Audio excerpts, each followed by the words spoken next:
If we got ahead of ourselves a little bit, how long do you think it's going to take before we see a title fight on European soil? Yeah. Well, obviously now that we've added a couple of weight classes in the UFC, it's going to help, and I look forward to the day, which I think will be soon, when we add even a lighter weight class than that. Thinking about 125? Yep. And not only that, but bringing on more fighters as we continue to do more fights and go to more countries and grow the company. We're going to have to put on more fights, and adding the weight classes will help with title fights too. Plus, these lighter weight classes, there's so many people that haven't seen these guys fight and will be blown away when they do see them. I mean, these guys go at it. So we can probably schedule it for late 2011, just to put you on the spot just a little bit? Yeah, absolutely. Absolutely. I can say yes to that. Roy Nelson had a fight on January 1st, and he was taken off the card. And he wasn't given a fight. A lot of people were talking about Brock. Yeah, Roy Nelson has some issues. That's why. Roy Nelson was with a company. That's the thing. These guys that go out and sign with these rinky-dink little promotion companies and sign these bad contracts, and let's just say Roy Nelson is involved in a bad contract right now that he had before, and you got these guys, and there's a couple of different organizations out there that do it. It's funny, some of these jackass mixed martial arts websites write these stories about our contracts. Oh, they're trying to lock up these guys for their rights and stuff. When we lock up these rights, like the promotional deal, the ancillary rights deal that we did with the fighters, they get paid off that shit, okay? Whether they're with the company or not, they get paid a royalty forever as long as their stuff sells.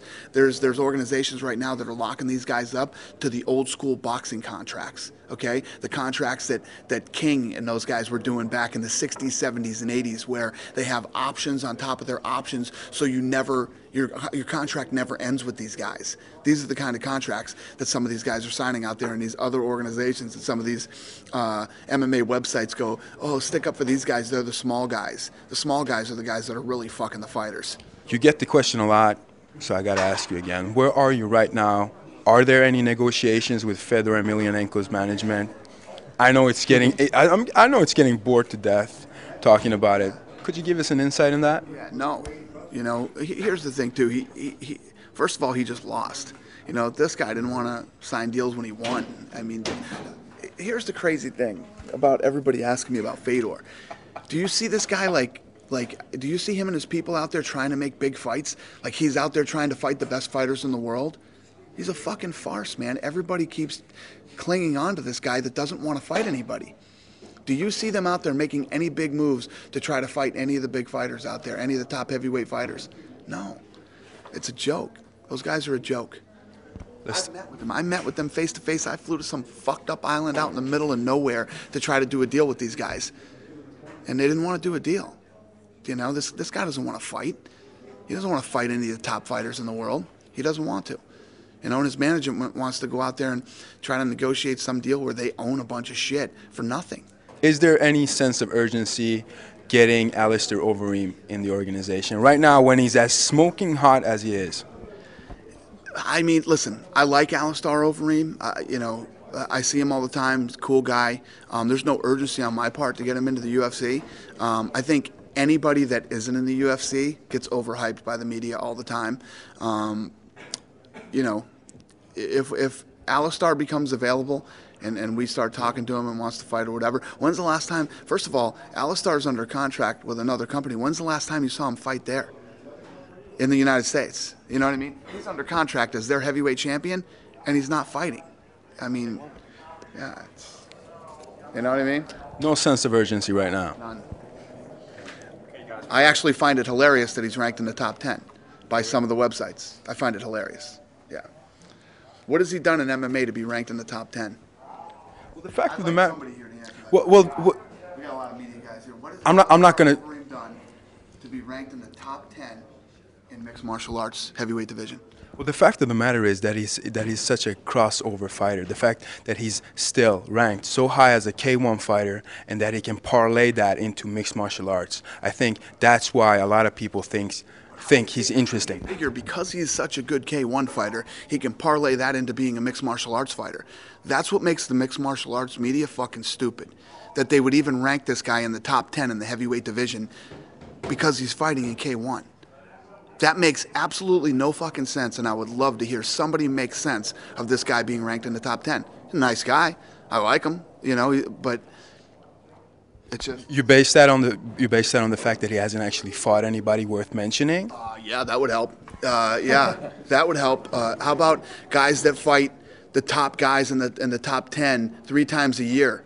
You know what I mean? Those are in mixed martial arts. Those are the guys that are ranked in the top 10. How about the fact that he's fighting in K1 where you just kick and punch and there's no wrestling, there's no this, there's no that? I mean, how does any credible fucking MMA guy put him in the top 10 in the heavyweight division? It's hilarious. But it kind of sounds like, it sounds like by the way you talk about him, you kind of want him over in the UFC in order to prove him. No. You know what this is? It's another Fedor thing. UFC doesn't have him, so we're going to rank him in the top 10, even though the guy's only fighting in fucking K1. He hasn't defended his MMA title in how long? It's insane. It's not that I'm talking like, listen, I just saw Alistar in Ireland when we put the fight on over there. Sitting in the front row, talked to him, and he was there with Semi Schilt. Fucking great guy. I like him. I have nothing but respect for him. He's a good guy. It's an absolute fucking joke that anybody would rank him in the top 10. And anybody who wants to debate with me and tell me why Alistar Overeem should be ranked in the top 10 in the mixed martial arts heavyweight division, fucking fire away. I'm ready. I want to hear it. Can't wait. And if on your rankings you have him in the top 10, you ought to be fucking embarrassed. You ought to be embarrassed, okay? We don't do rankings, though, I'm so not you talking don't... to you. I'm talking to you. Anybody out there who's watching, and you have a goofy MMA website that ranks these guys in the fucking top 10 that haven't fought anybody in the fucking top 10, or if they did, they fought somebody that didn't belong in the top 10, and they haven't even fought in mixed martial arts in how long? It's crazy, man. It's crazy. It's like the Eddie Alvarez syndrome. Remember last time I was talking Absolutely. Eddie Alvarez is a great fighter. I mean, this kid looks good. He looks promising. He looks like somebody who could do something.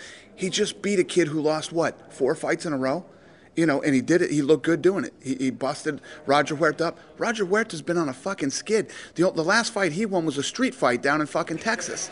You know what I mean? And they're like, holy shit, this guy might be the best 155-pounder ever. Because he beat up some fucking fat dude in Texas on the street. He's lost 4 of his last 5 mixed martial arts fights. You know what I mean? You guys wonder why I have no fucking hair. I mean, it's crazy. It's crazy. Makes no sense. You done with me? Love you guys. Have a good night. Dana. Have a good night.